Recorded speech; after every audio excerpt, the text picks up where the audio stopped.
Speaker ఎన్నిక విషయంలో విపక్షం తీరును కేంద్ర మంత్రి రామ్మోహన్ నాయుడు తప్పుపట్టారు. ఆయన ఏమన్నారో చూద్దాం.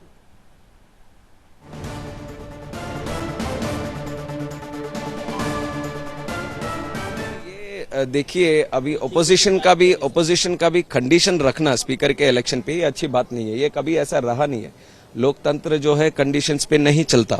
और रही स्पीकर इलेक्शन की बात, उसके लिए जो भी एनडीए की तरफ से जो भी करना चाहिए था उन सब ने किया. स्पेशली राजनाथ सिंह जी ने एक वरिष्ठ नेता होने के नाते सबको रीच आउट किया, ओपोजिशन को भी रीच आउट किया. उनको भी बोला कि ओम बिरला जी को हम प्रपोज कर रहे हैं तो आपकी सहायता इसमें होनी चाहिए. तो जब उनकी बारी आई कि सहायता देने की, तो उन्होंने कंडीशन रखा कि हमें ये कंडीशन करिए तभी हम करेंगे. ऐसा तो कभी हुआ नहीं, वो कन्वेंशन तो कभी रहा नहीं कि कंडीशन बेसिस पे किसी स्पीकर को सपोर्ट करना. तो हमने तो इतना तक बोला कि अगर कोई और बात होती है तो सब डिस्कस करके, डिप्टी स्पीकर की बात अगर रहती है तो सब डिस्कस करेंगे, आपस में चर्चा करेंगे, ओपोजिशन को भी उधर रखेंगे, उनके साथ बैठकर निर्णय लेंगे. तो वो बात भी नहीं मानकर इसमें भी राजनीति करना चाहते हैं, चुनाव का माहौल लेके आना चाहते हैं. तो अब लोग तय करेंगे इसके बारे में क्या होगा. नहीं, ऐसा अभी कुछ कंफर्म नहीं है, इसलिए तो बोल रहे हैं कि हमारी तरफ से यही बोल रहे हैं, डिप्टी स्पीकर की चुनाव की जब बारी आएगी तो सारे नेता दल, सारे दल को, ये कोई गवर्नमेंट का ही नहीं, विपक्षी दल, उन सब के साथ भी बैठकर निर्णय लेंगे और उससे जो रिजल्ट निकलेगा उसके हिसाब से तैयार करके आगे बढ़ेंगे. उसके लिए तो टाइम है अभी. तो पहले तो स्पीकर का चुनाव होना है, तो इस पर हमें ध्यान देना चाहिए. इसको किस तरह से सम्मान से आगे लेके जाना है तो इस पर हमें ध्यान देना चाहिए. पर इसमें राजनीति विपक्ष करना चाहता है, ये अच्छी बात नहीं है. స్వాతి రామ్మోహన్ నాయుడు అంటున్నారు స్పీకర్ ఎన్నికకు విపక్షం షరతులు పెట్టడం సరికాదు అంటున్నారు. ఆయన ప్రజాస్వామ్యం షరతులతో నడవదు అంటున్నారు. ఎన్డీఏ తరపున ఏం చేయాలో రాజ్నాథ్ సింగ్ అన్ని చేశారు. ఓం బిర్లాని ప్రతిపాదిస్తున్నామని మద్దతు ఇవ్వాలని విపక్షాలను రాజ్నాథ్ సింగ్ కోరారు అంటున్నారు రామ్మోహన్. కానీ షరతులతో స్పీకర్ అభ్యర్థికి మద్దతు ఇవ్వాలన్న సంప్రదాయం మునుపెన్నడూ లేదు అంటున్నారు రామ్మోహన్ నాయుడు. డిప్యూటీ స్పీకర్ పదవి అంశం చర్చకు వచ్చినప్పుడు మళ్లీ మాట్లాడదామని రాజ్నాథ్ చెప్పినప్పటికీ విపక్షం వినలేదు. డిప్యూటీ స్పీకర్ పదవికి ఇంకా సమయం ఉంది అంటున్నారు రామ్మోహన్ నాయుడు.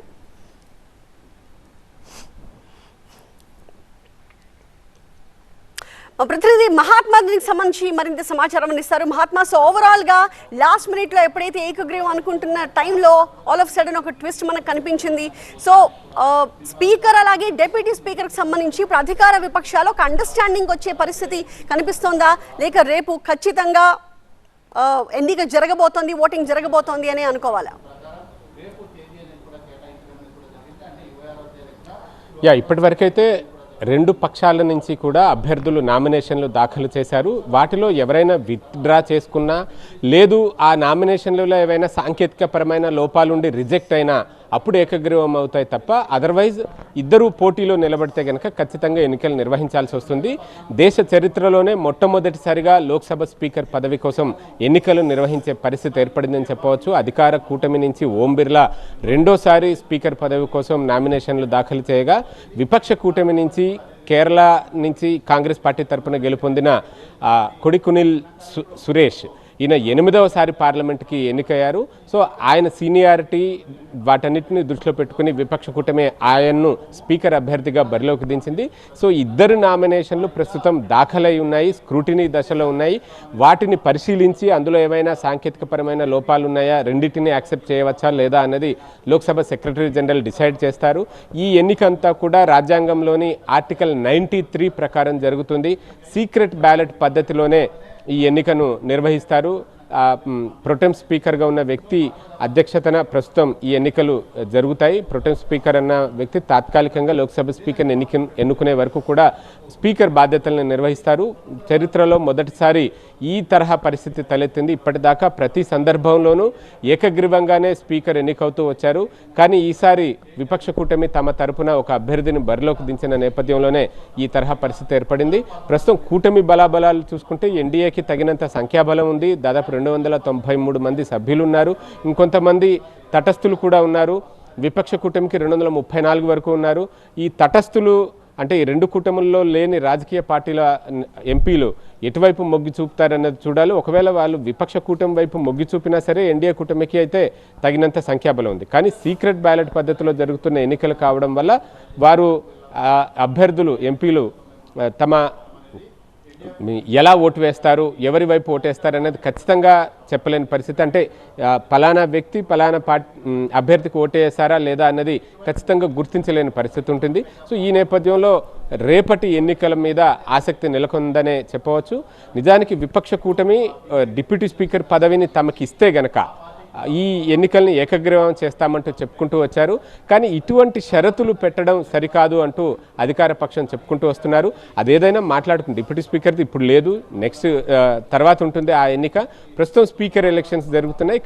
ఈ ఎలక్షన్స్కి తమకు సహకరించండి, తమ అభ్యర్థికి మీరు పోటీ పెట్టకుండా ఏకగ్రీవంగా చేయండి అంటూ రాజ్నాథ్ సింగ్ మంతనాలు సాగించారు. కానీ విపక్ష కూటమి మాత్రం ఈ కండిషన్ మీద పట్టుబట్టి కూర్చుంది. ఆ కండిషన్ విషయంలో అష్యూరెన్స్ ఇవ్వడానికి బీజేపీ వైపు నుంచి సుముఖంగా లేరు, అష్యూరెన్స్ అయితే ఇవ్వలేకపోయారు. ఆ కారణంగానే ఇప్పుడు పోటీ అనివార్యంగా మారింది. దేశ చరిత్రలో మొదటిసారి పోటీ జరుగుతోంది. నిజానికి డిప్యూటీ స్పీకర్ పదవిని విపక్ష కూటమికి ఇవ్వడం అనేది ఒక ఆనవాయితీగా, ఒక సాంప్రదాయంగా గత కొన్ని దశాబ్దాలుగా కొనసాగుతూ వచ్చింది. రీసెంట్లీ చూసుకున్నా సరే 2004 నుంచి 2009 వరకు ఉన్న యూపీఏ 1 హయాంలోనూ బీజేపీ అభ్యర్థి చరణ్జీత్ సింగ్ అత్వాల్ డిప్యూటీ స్పీకర్గా వ్యవహరించారు. 2009 నుంచి 14 వరకు కరియా ముండా, ఆయన కూడా బీజేపీ నేతే, ఆయన డిప్యూటీ స్పీకర్గా వ్యవహరించారు. అంటే యూపీఏ హయాంలో బీజేపీ నేతలు డిప్యూటీ స్పీకర్గా వ్యవహరించినప్పటికీ 2014 నుంచి 24 వరకు ఆ సాంప్రదాయం అమలు కాలేదు.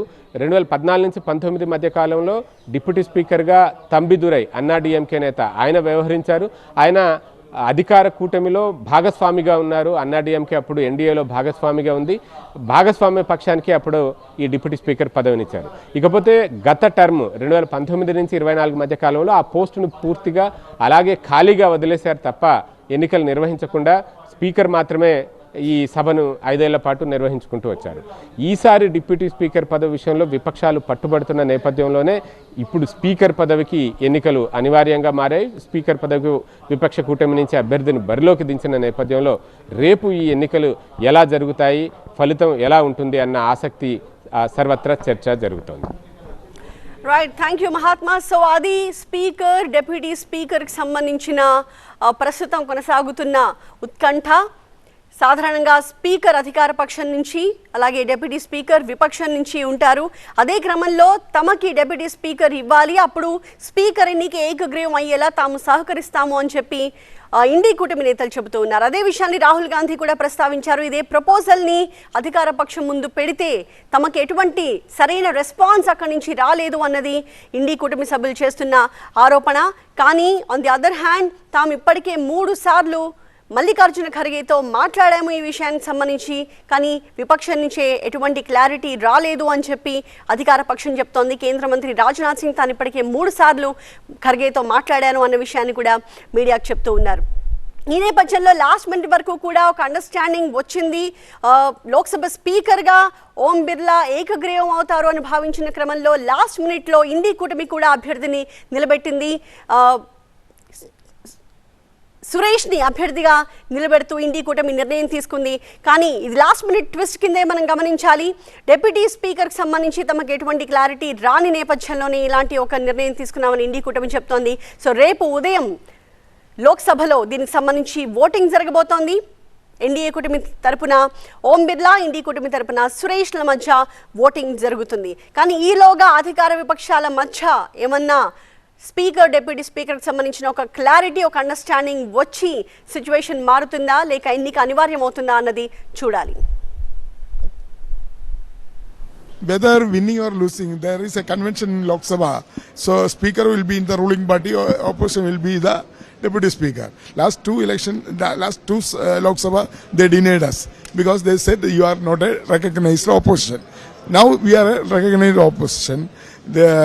It's a deputy speaker is right for us, but they are not ready to give us. Again, till 11:50, we are waiting for the reply from the government side, but they didn't give any reply. That's why time is there.